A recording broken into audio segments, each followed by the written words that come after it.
Welcome back. Still on the Rivers political crisis. So let's get a different perspective to that situation. We have joining us the Chief Press Secretary to the former Deputy Governor of Rivers State, Telekuru. We're talking about Mr. Godswill Jumbo. Godswill Jumbo, it's great to have you once again on this particular issue right here on News Central TV. It's always a pleasure being here. All right. I don't know if you had a chance to listen to Chief Precious Elekima when he made his submission, but as far as you're concerned, what is the root cause of this current power struggle between Nyesom Wike and Governor Fubara? Is it just about what we've seen? Because previous guest, Chief Precious Elekima, whom you know well, went back to the time of Rufus Adjudge versus Peter Odili. So as far as you can say, what's the root cause? What are the underlying causes of this current rift between political godfather and godson? Okay, I do not believe too much in mysticism or spiritual issues, but in a way, there seems to be some very strong reasons to think that the spirit of Rivers State abhors godfatherism. There was a Rufus Adjudge and a Dr. Peter Odili, and then godfatherism did not work between them. And then there was a Dr. Peter Odili and Rotimi Chibuka Mechi, and then godfatherism still did not work between them. And then there was Rotimi Chibuka Mechi and Nyesom Wike, and godfatherism did not work between them. Now we have Nyesom Wike and Siminalayi Fubara, and godfatherism is still not working. So I think we can say it on good authority that the spirit of Rivers State abhors godfatherism. There is not much about the whole hulabalu in Rivers State. It's just that a young man has had access to power and has seen that certain conditions that were giving him, one way or the other by his political godfather, Nyesom Wike, is not working out. The feasibility, the reality of it is an illusion. And all the speculations that we're hearing, a 25% of federal allocation, a 2 billion from a palliative money, splits of power, administrative and political, not coming to Abuja, and all of that. As speculative as they appear, there is some sense of, reality to them. They don't come too far. Like they say, the apple does not fall too far from the tree. We know the former governor to be somebody who, in fact, he has said it over time in public that he does not believe in any form of loyalty that is less than 100%. It is 100% or nothing. In fact, if it can be more than 100%, better. So we do not see him, helping somebody to emerge as governor and sit there without putting stringent conditions around him in order to curtail him, in order to manage him, in order to micromanage him, and all of that. We don't see that. So the speculations kind of are within the realm of reality. Even though there is no exactitude to them, there is no document or something you can go, put your finger to, but they look like real. But on the overall, it appears that it's not working. For instance, how can a governor not go to the Federal Capital Territory? How can a governor only run administrative roles and leave the political to somebody? Is there any function of the governor of a state in Nigeria that is not political? Is it the dispensing of favors? Is it the appointments? Is it the delivery of governance deliverables? Is it the spread of democratic dividends? Is it the creating the linkages, political linkages across the state? You know, is there any aspect of it that is not political? Is it his relationship with the power, the government at the center? Which one is not political? So how does he run administrative and leave political to you? And I mean that. And then talking about, you know, the speculation that the 25% of the federal allocation, and how does the governor negotiate public funds with anybody at all? Let's assume it is not true. But if it is true that such a discussion ever happened, how can it even materialize, you know, in reality? How do you begin to negotiate funds that are not yours with anybody? That's not going to happen. So I think at some point, the elastic limit between them, you know, became real, and then it split up. And then, you know, it was also not well managed. You sent some young men, you know, in the House of Assembly to just gang up together, and they think you can just remove a governor, a sitting executive governor of no other state, river states.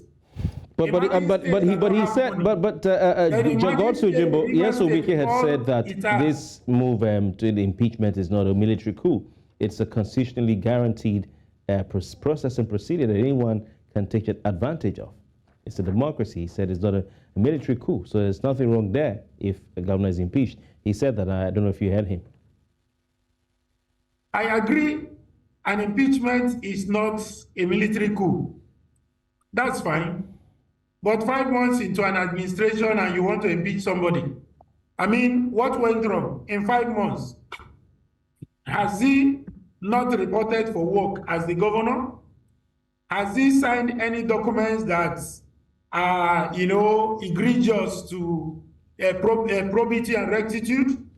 Has he, you know, interferes with anybody or group of persons who are against the well-being and progress of the state?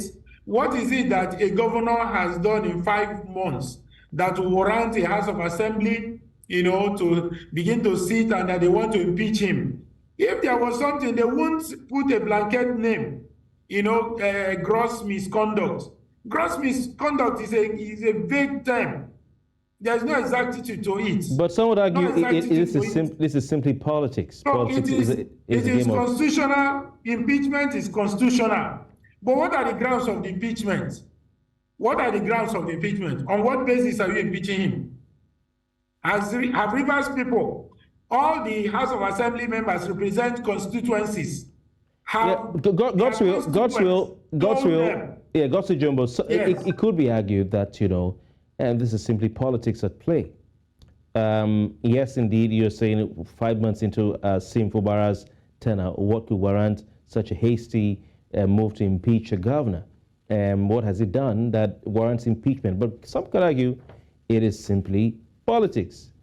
Yes, so we can use that same politics to bring an outsider, total outsider, into the fray, overtaking and bypassing several names that were, you know, on the mouths of the people saying that this is the next governor of River State, pushed him through the system as far as the civil service is concerned, made him a accountant general. You know what I'm talking about. So some could argue that this same political structure and machinery, all right, and politics that brought Nyesom Fubara from the background to become governor of River State is still the same politics at play.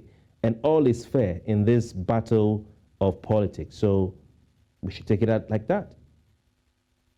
Okay, yes, I agree with you, it's all politics. I agree with you. Now, let's look at certain narratives that this whole action seems to give life to. A lot of people believe the agenda is to have the Ikwere dominate everywhere. When Nyesom Wike was Chief of Staff, Government House, something happened at the Port Harcourt City Legislative Assembly. They passed a resolution to have Ikwere as the lingua franca of the local government. This is Port Harcourt City, populated by the Ikwere, by the Okrika, by the Kalabari, by Boni, by different ethnic groups. And you're saying the legislative, the parliament, the legislature, the parliament of that local government should speak Ikwere in its plenary, in its deliberations. And then somehow, I think some stakeholders were able to intervene, and that one was, waved away. Now look at Wike's government. The Ikwere had their way. Look at Port Harcourt, the task force that were harassing people, undermining businesses, destroying people's property all over River State. Who were the team leads? We can check the names in the various wards that make up Port Harcourt and Obiakpor, from Rumokoro to Abuloma to Diobu to Elelewo. We can check. Now check the recommendations he's pushing upstairs, for federal appointments. It is Ikwere down. But Godswill Jumbo, Nyesom Wike, Rufus Godwins from Andoni. Godswill Jumbo, yes. See, Trouble Rufus Godwins, who is now in the Federal Civil Service Commission. It could be argued that when Nyesom Wike was governor, he's the Secretary of State government for years, even till now, after Wike had left. He still may retain him there. Has been former Minister of Sports. I'm trying to remember Danagogo. Dr. Tammy Danagogo, yes. It could be argued that his deputy governor was a Kalabari woman, in the person of the medical doctor who was his deputy for years. It could be argued that several people from around the state were carried along. We can talk about the likes of, I won't go into details now, but he almost single-handedly. No, let's look at the politics of those appointments you're talking about. But the biggest of them all, Godswill Jimbo, is that Nyesom Wike, it could be argued, single-handedly made an Opobo man, that's a riverine, an Ijaw man, governor of River State. He bypassed a lot of names, big names, the likes of Magnus Abe, likes of Tammy Danagogo, several people, I'm sure even Lee Meba, Go Round FC, Felix Oboa and co, were all there. Let me interrupt you. Let me interrupt you, please. Let me interrupt you. Those people you are mentioning now, was any of them the accountants, the director of finance and accounts in Government House? Was any of them the accountant general of the states? Was any of them declared wanted by the EFCC in relation to how public finances were managed? But this man you're talking about is not an Ikwere man. He's a Calabar. He's a Opobo man. He's an Ijaw man. And it could be argued that even when Nyesom Fubara was made accountant general, there were some rumbles, and you know what I'm talking, in the state, saying that he didn't have the requisite experience or time in the civil service, and a lot of people who were in line were bypassed. So if he's been this magnanimous, would you agree with that? You're actually saying it yourself. So if he's been this good to Nyesom Fubara against the wishes of several people, why would you therefore say that he has an Ikwere agenda when an Opobo man is governor of River State? Okay, I asked a simple question here. The people he supposedly bypassed, were they involved in managing the finances of the states? None of them. So the narrative that he did the riverine people, the Ijaw people, a world of good by getting their brother through the system and making him emerge as governor. The Ijaws, the riverine, what I know, are appreciative of that. They appreciate that. They are happy that their brother is governor. And you can see they are rallying support around him. A lot of them had to decamp from their various political parties to move to the PDP to support the process of the emergence of their brother. But let's look at the underlying agenda. Now, you make him governor 5 months, you are using an Ikwere speaker to want to push him out. How about that? But some have argued that this is not the deputy governor, right? Okay. What is the guarantee that the deputy governor will actually, remain there for another? Will stay beyond another 5 months? Where is the deputy governor? Is she although is she an Ikwere? She is not Ikwere, so we believe the governor. So what are we talking about here? Removed, and we have an Ikwere governor. Remember, he had an Ikwere CSO, and then he had an Ikwere chief of staff. Why is he not allowed to choose his own chief of staff? Yeah, but Godswill Jumbo, some people from River State, Godswill Jumbo, some people from River State have said, Godswill Jumbo, some from River State have said that this is not an Ikwere versus Ijaw thing. That even some Ikweres are supporting Nyesom Fubara, and that it is simply a situation of political father versus political son having a disagreement. Unfortunately, if it means that someone else who's loyalist from Ikwere, speaking part of River State, may be the governor, that just is a coincidence. But it is not about Ikwere versus Ijaw. And people want that to be played down as much as possible. Because there are some people who are Ikweres who are really rooting for Nyesom Fubara. So is it this kind of talk, going to, divide River State unnecessarily? Let me put it in clear perspective. Nobody is saying this is beyond a family affair. In fact, not even a family affair. It is a father and son issue. That is what it boils down to. But we are saying, why throw away your son in just 5 months after he became governor? After you made him governor, in 5 months you're throwing him. When you throw him out, what's the alternative? Who are you replacing him with? That is where the issue is coming up. And we're not saying it is an Ikwere against Ijaw, no.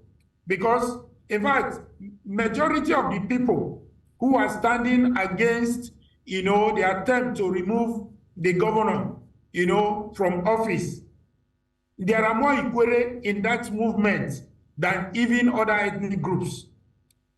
I don't know if you're getting me. So it is not Ikwere fighting Ijaw, Ijaw fighting Ikwere, no. It is about the soul of River State. It is about saying that let governance be allowed to flow freely. If the governor begins to, at the point where people became uncomfortable with the former governor, his style of politics, his style of governance, I mean, it was not orchestrated by anybody, it's by him.